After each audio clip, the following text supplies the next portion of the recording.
মল্লারই হলো ওমের দাদা শিব, খুঁজে বার করছে শ্রাবণ। সম্পূর্ণ জানতে ভিডিওটিতে একটি লাইক করে প্রথম থেকেই দেখতে থাকো। গল্পের শুরুতেই দেখা যায় শ্রাবণ ঋষিকাকে খুব সুন্দর করে সাজিয়ে দেয় আর বলে, ঋষিকা আজ কিন্তু তোমাকে দেখতে খুব সুন্দর লাগছে। আশীর্বাদেই যদি এমনটা হয় তাহলে বিয়েতে কেমন হবে বলো তো? অনুভব তো হাঁ করে তোমার দিকে শুধু তাকিয়েই থাকবে। ঋষিকা তখন বলে, ধুর কি যে বলো না তুমি বৌদি ভাই, পারবো বটে। এরপরে শ্রাবণ বলে, এই রে, এখানে তো একটাও সেফটি পিন নেই, দাঁড়াও আমি একটু সেফটি পিন নিয়ে আসি। বলেই হাঁটছিল, ঠিক তখনই ওমের সাথে ধাক্কা লাগে। এরপরেই শ্রাবণ বলে, এমনিতে তো সবসময় কালো বেড়ালের মতন আমার পথ আটকান, আর এখন তো দেখছি সরতেই চাইছেন না। কথাটা শোনার পর ওম বলে, এসব তুমি কি বলছো শ্রাবণ? শ্রাবণ বলে, কেন, আমি কি কিছু ভুল বলেছি? আমার তো সেটা কোনোভাবেই মনে হচ্ছে না। মিস্টার ঘোষ, আপনি যে অন্যায়গুলো করছেন না, সেগুলো আমি আর মেনে নিতে পারছি না। ওম তখন বলে, আর তুমি তুমি কি করেছো? টাকার জন্য যে তুমি এতটা নিচে নামতে পারো আমি তো ভাবতেই পারি না। জীবনের টাকাটাই তোমার কাছে সব, তাই না? কোনো ইমোশনের কোনো দামই নেই। টাকা চাই তো বলতেই পারতে। শ্রাবণ তো কিছুই বুঝে উঠতে পারে না কোন টাকার কথা বলছে। আসলে ওম ভেবেছিল ঋষিকার আশীর্বাদে আনতে গেলে শ্রাবণের অ্যাকাউন্টে টাকা পাঠিয়ে দেবে। সেই হিসেবে একটা চেকও পাঠিয়েছিল, কিন্তু সেই চেকের টাকা যায়নি, চেক বাউন্স করে গেছে। ওম ভাবছে সেই টাকাটা শ্রাবণের অ্যাকাউন্টে চলে যাওয়ায় শ্রাবণ টাকা পাওয়ায় তবেই এখানে এসেছে। কিন্তু না, শ্রাবণ এসেছে সম্পূর্ণ নিজের ইচ্ছায়। আসলে কাকা আর কাকিমণি অর্থাৎ রানু আর কাকাই দুজন মিলে চলে গেছিল শ্রাবণের কাছে। শ্রাবণের কাছে হাত জোর করে রিকোয়েস্ট করেছিল এখানে আসার জন্য। ঋষিকা চাইছে তার বৌদি ভাই আশীর্বাদে থাকুক, তাই বলছি শ্রাবণ তুমি যাবে তো? এরপর শ্রাবণ কথা দিয়েছিল যে যাবো কাকিমা। এরপরেই শ্রাবণ চলে এসেছিল। ওমের টাকার জন্য শ্রাবণ আসেনি, কিন্তু ওম বারবার ভাবে টাকার জন্যই হয়তো শ্রাবণ এসেছে। এরপরেই শ্রাবণ বলে, অনেক তো অন্যায় করলেন, দয়া করে আর অন্যায় করবেন না। আমি তো এখানে এসেছি, আপনি তো আমাকে বলেছিলেন আসতে, এখন আপনি উল্টো সুর গাইছেন কেন বলুন তো? ওম তখন বলে, আমি কোনো উল্টো সুর গাইছি বলে আমার খুব একটা মনে হয় না। যা বলছি তা একদম ঠিক কথাই বলছি। তুমি যে অন্যায় করেছো না, তার শাস্তি একদিন তুমি পাবেই পাবে। শুধু টাকা তো, একদিন দেখবে তোমার কাছে লাখ লাখ টাকা আছে, কিন্তু সেই টাকা আনন্দ করে ওড়াবার মতন তোমার পাশে কেউ নেই, তোমার সেই সময়টাও নেই। এরপর এই কথাটা শোনার পরে শ্রাবণ বলে, আর কত অপমান করবেন? ওম বলে, ঠিক যতটা অপমান তুমি চাইছো ততটাই অপমান তোমাকে করা হবে, তোমার প্রাপ্য যেটুকু। এরপর শ্রাবণের ভীষণ কষ্ট হয়। শ্রাবণ খুবই কান্নাকাটি করতে থাকে আর বলে, আমার কি এটাই প্রাপ্য ছিল ঠাকুর? আমি তো আসতে চাইনি, আমাকে জোর করে এখানে নিয়ে আসা হয়েছে। তারপরেও কেন আমি এত কিছু সহ্য করব? কিসের জন্য? আমি তো কিছুই বুঝতে পারছি না। আমার সব কিছুই না আজকাল কেমন যেন একটু গুলিয়ে যায়। কি ভুল করলাম, কি মানে বুঝতেই পারি না। এর মধ্যেই তখন বসুমতী বলে, আচ্ছা মেসোমশাই, অনেকক্ষণ তো হলো, এখনও তো ঋষিকা আসলো না। এরপরেই ব্রজমোহন বলে, সেই তো ঋষিকা দিদিভাই যে কি করছে। সানায়া দিদিভাই যাও তো, তোমার ছোটদিভাইকে ডেকে নিয়ে এসো। আর তখন ওম বলে, হ্যাঁ আমি যাচ্ছি ম্যাডাম। এর মধ্যেই তখন মৃত্তিকা বলেছিল যে আমি যাচ্ছি, কিন্তু ওম বলে দেয়, ম্যাডাম আপনাকে যেতে হবে না, আমি যাচ্ছি। বসুমতী তখন বলে, কি ব্যাপার ওম, তুমি ওনাকে ম্যাডাম বলে ডাকো? তোমার তো মা হয় তাই না? এরপরেই ওম তখন বলে, সৎ মা, বুঝতে পেরেছেন? বসুমতী বলে, তাতে কি হয়েছে, তোমাকে তো ভালোবাসে যথেষ্ট।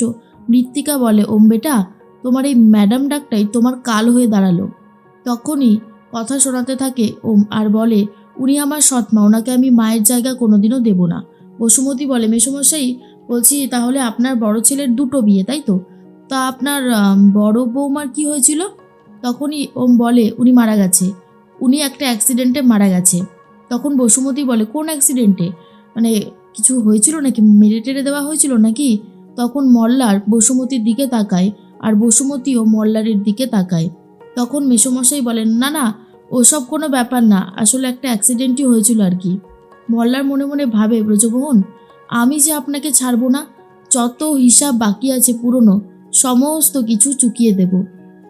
এর মধ্যেই শ্রাবণ তো খুবই কান্নাকাটি করে, কিন্তু বুঝতে পারে আজ ঋষিকার আশীর্বাদ, আজ তার জন্য ঋষিকার আশীর্বাদটা পণ্ড হয়ে যাক, সেটা সে কখনোই চায় না। এরপর শ্রাবণ চলে এসেছে ঋষিকাকে নিয়ে। ঋষিকাকে দেখে তখন দাদুভাই বলে, সত্যি সেই ঋষিকা দিদিভাই আমার কোলে কোলে ঘুরে বেড়াতো, আজকে তার আশীর্বাদ। জীবন কখনোই থেমে থাকে না, জীবন তো চলতেই থাকে। দেখতে দেখতে দিনগুলোও কেটে গেল। এই তো সেদিনের কথা, আজ মনে হচ্ছে কতগুলো বছর যেন হয়ে গেছে। সবথেকে বড় কথা, আমার দিদিভাইদের বিয়ে হয়ে গেলে আমি সবথেকে ভেঙে পড়বো, কারণ যতই হোক মেয়ে সন্তান বিয়ে দিতেই হবে আর ঘরও ফাঁকা হয়ে যাবে। এরপর বসুমতী বলে, খুব সুন্দর সাজিয়েছ শ্রাবণ, তোমার মতন মেয়ে যেন প্রত্যেকটা ঘরের বউ হয়, তুমি খুব ভালো, তোমার ভালো হোক, আমি এই আশীর্বাদই তোমাকে করি। এরপর অনুভব মনে মনে বলে, আজকে ঋষিকাকে কি দারুণ লাগছে, ওর দিক থেকে তো চোখই সরানো যাচ্ছে না, এতটাই সুন্দর ওকে দেখতে লাগছে। আর ওম তখন মনে মনে বলে, ম্যাডাম, আপনি যে শ্রাবণকে কি আশীর্বাদ করলেন আপনি নিজেই জানেন না। শ্রাবণ হচ্ছে একটা টাকার কুমির, ওকে শুধু টাকা দিন আর ও হা করবে। এর মধ্যেই দাদু তখন ভাবে, এবার আমি কি করব, এই ভেবেই ঘরে চলে যায়। তখনই চলে গেছে অমরেশ আর বলে, কি হলো বাবা, তুমি ঘরে চলে আসলে যে, তুমি বাইরে যাবে না? তখন ব্রজমোহন বলে, যাবো রে ছোট কুকা, আসলে আমার না খুব চিন্তা হচ্ছে, যেইভাবে বসুমতী উঠে পড়ে লেগেছে এই ওমের মায়ের সম্পর্কে জানার জন্য, খুব ভয় লাগছে। আর বড় বৌমা যে বাইজি বাড়িতে থাকতো, নাচ গান করতো, বারে গান করতো, এটা যদি জানতে পারে তাহলে কি অন্যায়টা, যে আমরা কি সত্যি কোনো অন্যায় করব যদি বিয়েটা ভেঙে দেয়? তখনই অমরেশ বলে, কেন বাবা, বারে গান করা কি খারাপ? আর সত্যিটা তো একদিন সামনে আসবে, অবশ্য নাও আসতে পারে, কেই বা জানাবে? দাদু তখন বলে, কে জানাবে মানে? ওই যে বসুমতীর বড় ছেলে মল্লারের সাথে নাতবউয়ের যা ভাব, যদি ও বলে দেয়, আমার খুব ভয় লাগছে। এরপরই শ্রাবণ এসে বলে, দাদু তোমরা যাবে না, এখানে রয়েছো? ব্রজমোহন বলে, এই যে এসে গেছে। আচ্ছা নাত বৌমা, তুমি তো এমন ছিলে না, তাহলে এখন কেন এরকম হয়ে গেলে বলো তো? সব কিছু তো ঠিকই চলছিল, সব কিছু ভালোই ছিল, তুমি কেন কেন বসুদার কথা বলায় আমার সমস্ত কিছু শেষ করে দিলে, আমার ভালো লাগছে না। মৃত্তিকা বলে, শ্রাবণ তো এটাই চেয়েছিল, শ্রাবণ এটাই চেয়েছিল বলে এটাই হলো, তাই না শ্রাবণ? শ্রাবণ তখন বলে, নতুন মা, এসব আপনি কি বলছেন? আর সব থেকে বড় কথা, আমি কেন এই সমস্ত কিছু ভাঙতে চাইবো? আমি কোনো সম্পর্ক ভাঙতে চাই না, আমি শুধু সত্যিটা জানতে চেয়েছিলাম, ব্যাস এটুকুই। সত্যি জানাটা কি খুব অন্যায় দাদু?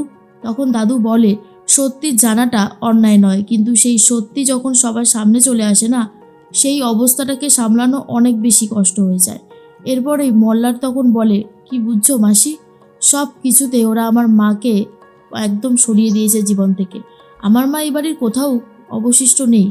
এর মধ্যেই বসুমতী বলে, কিন্তু দিদিকে এটা কি করে বোঝাবো, দিদি তো চাইছেই না বদলা নিতে, আমি তো করবই, আমি যেটা বলেছি সেটাই হবে। এর মধ্যেই মল্লার আস্তে আস্তে চুপি চুপি করে একটা ঘরের মধ্যে ঢুকে পড়ে, সেখানে একটা বাক্স খুলতে শুরু করে, আর শ্রাবণ সেখান থেকেই আসছে। শ্রাবণ দরজা খুলে দেখে মল্লার বাবু ভেতরে রয়েছে, আর এটা দেখার পর চমকে যায় শ্রাবণ আর বলে, মল্লার বাবুর অনেক কাজেই আমার কেমন যেন একটু সন্দেহ হচ্ছে, মল্লার বাবুই যে শিব সেটা কিন্তু খুব তাড়াতাড়ি জানতে চলেছে শ্রাবণ।